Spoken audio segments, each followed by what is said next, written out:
Assalamualaikum, selamat malam semuanya. Masih di Anissa AE channel.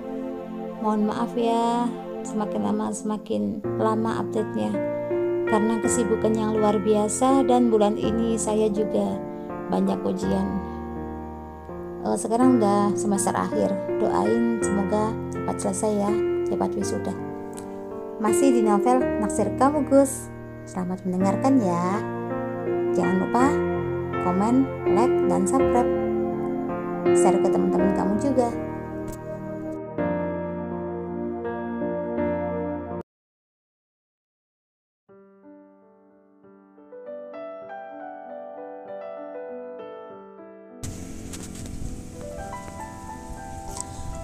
Tadi malam gimana, Rah? Guzilan jujur ndak sama kamu soal kemarin sore? Aku menggeleng.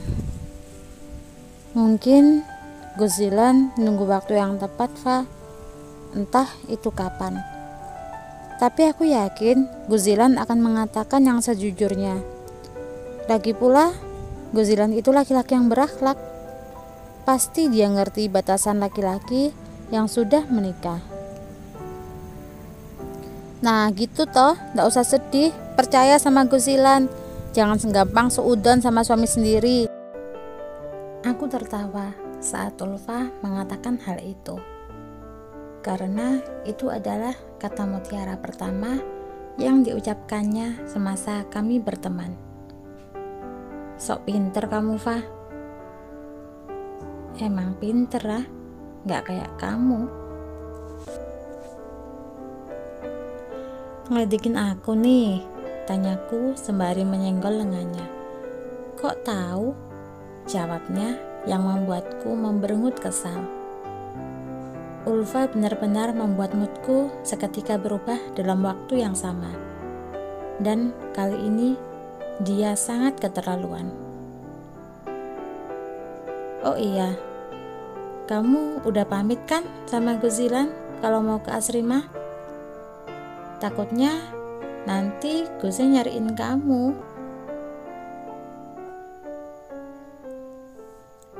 Akunya kan gak enak gitu, tuturnya yang membuatku kembali berpikir sesaat. Sebelum diriku pergi kemari, aku mengangguk. Sudah, dan Guzilan mengizinkan. Ulfa menganggukkan kepala, mengiyakan ucapanku. Kami kembali mengobrol seputar kegiatan kepesantrenan.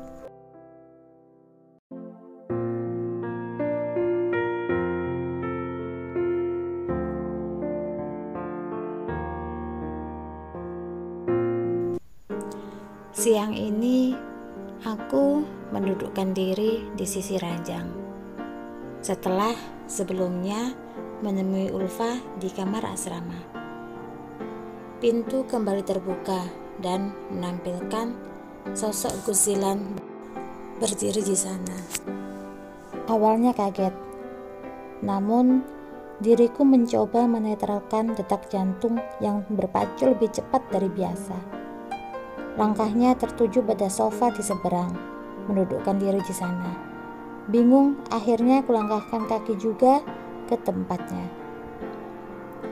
Gus, Guzilan, enten nopo? Kok mukanya pucat kayak gitu? Tanyaku saat pandanganku menatap wajahnya yang pucat pasi. Matanya pun meredup, tak lagi tajam seperti biasa.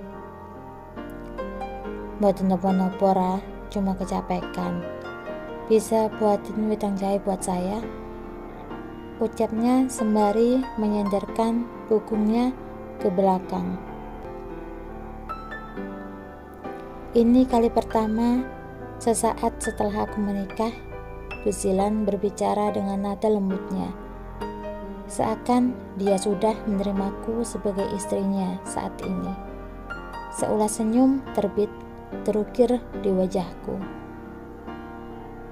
Nggih Gus, Guzilan bareng saja di kasur. Nanti biar Naira yang ngomong sama Umi. Kalau Guse izin ndak ngajar dulu. Aku melangkah menuju pintu kamar, membukanya perlahan, kemudian menutupnya kembali tanpa suara. Kembali kaki ini melangkah ke arah dapur. Di sana ada Umi Maryam yang tengah menyiapkan makan siang. "Mau buat apa, Nduk? Kok nyari jahe?" tanya Umi yang mungkin melihatku membawa sepotong jahe yang sebelumnya diletakkan di wadah berisikan beberapa bumbu-bumbu dapur seperti bawang merah, bawang putih, lengkuas, kunyit, kencur, dan cabai merah. "Ini Mi, Naira mau buatin gusilan wedang jahe." Umi tersenyum ke arahku, setelahnya melanjutkan pekerjaannya kembali. "Zilan, kenapa, Nduk?" Kayaknya Zilan, maksudnya Mas Zilan lagi ndak enak badan, Umi. Mukanya juga pucet. Naira jadi khawatir kalau nanti Gusi sakit." Sedih rasanya saat harus melihat Gusilan sakit. Diriku kembali teringat pada kejadian bulan lalu, di mana saat itu Gusilan juga sakit flu. Dia harus mengurus dirinya sendiri. Apalagi saat itu Umi Maryam dan Naila tidak di rumah karena pergi menjenguk Kiai Ahmad di Rumah Sakit Magelang. Ku ambil gelas besar, menyendokkan gula, kemudian menuangkan air panas ke dalamnya.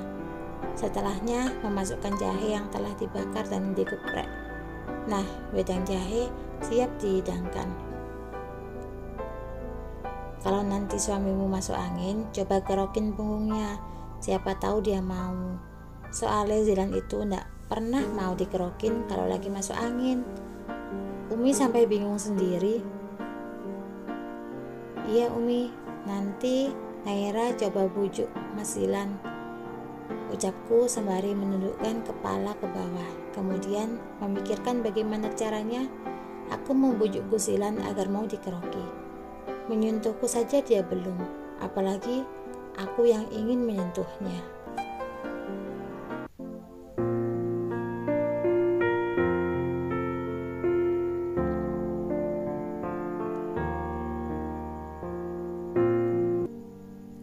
Disinilah aku duduk di sisi ranjang dengan pandangan menghadap Gusilan yang tengah tertidur pulas di sisi ranjang yang berbeda.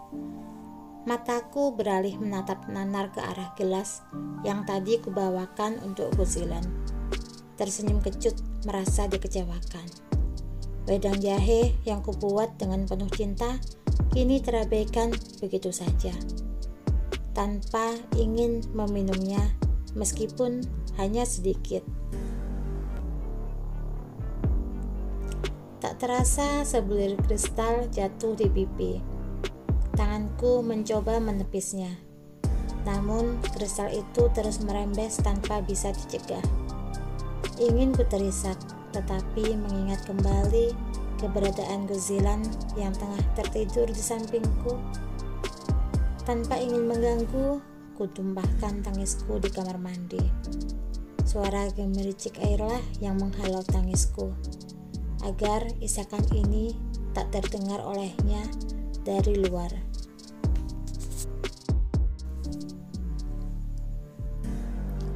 Setengah jam lebih aku menenangkan diri di sini.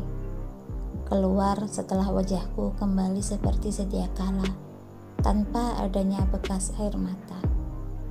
Pintu kubuka menampilkan sosoknya yang kini sudah mendudukkan diri di sofa. Apa Gusilan sudah meminum wedang jahe buatanku?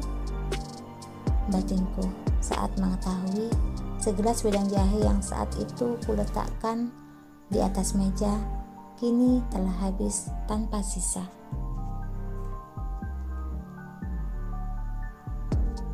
Terharu melihatnya.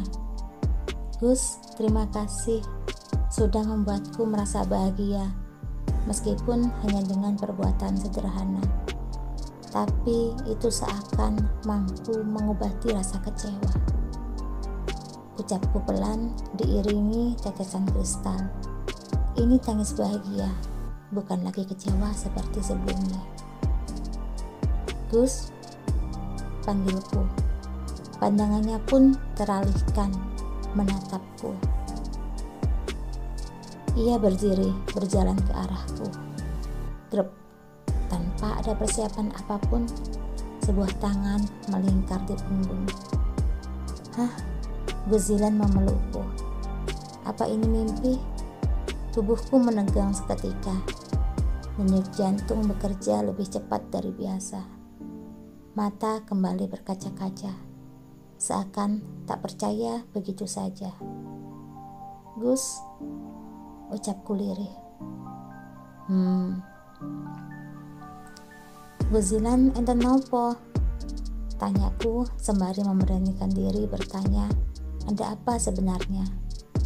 Lagi pula, ini tidak seperti biasa. Guzilan menggeleng. Abang minta maaf sudah buat kamu nangis. Abang nyesel lakuin kebodohan itu. Gus, Guzilan tidak salah. Di sini Naira yang salah. Jadi Guse tidak perlu minta maaf sama Naira. Pelukan yang mengerat itu kemudian terlepas begitu saja setelah diriku mengatakan jika Guzilan tidaklah salah sama sekali, dan disinilah aku yang salah. Kamu? Ngapain kamu di kamar saya? Tanyanya padaku. Pandangan matanya kembali berubah, menajam ke arahku.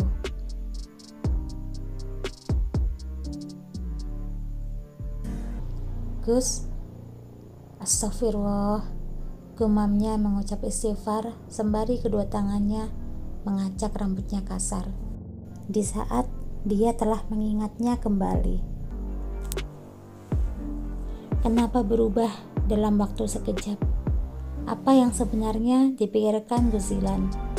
Apa kata-katanya tadi ditunjukkan untuk Neng Marwah? Lalu kenapa tadi Guzilan memelukku begitu erat? Tanpa menjelaskan apa yang terjadi padanya, Guzilan berlalu begitu saja, tanpa kembali mengucapkan sepatah kata, membuatku kembali merasakan sakit karena kecewa, menguatkan diri agar tak kembali terisak. Ku gigit bibir bawahku guna meredakan isakan. Dear Allah, apa ini ujianmu? Saat hati mencoba tegar, kau tambahkan rasa sakit itu kembali. Haruskah ku kembali tegar dan sabar saat mengingat suami masih mengharapkan mantan calon istri tanpa mengingat perasaanku sama sekali? Gus, jika masih berharap, kenapa harus menikah? Jika sulit melupakan, maka janganlah berpura-pura. Akan kusiapkan hati sekuat baja, agar nantinya tak retak jika ditikam beribu belati tajam. Cuplikan part selanjutnya. Ini buat kamu. Tangan Guzilan menyodorkan sebuah kotak persegi panjang yang lumayan besar. Kepalaku mendongak menatap ke arah tangannya yang menyodorkan sesuatu ke arahku. Kedua alisku saling bertaut bingung. Apa ini, Gus? Tanyaku padanya yang hanya dibalas dengan wajah datarnya, seperti enggan memberitahuku.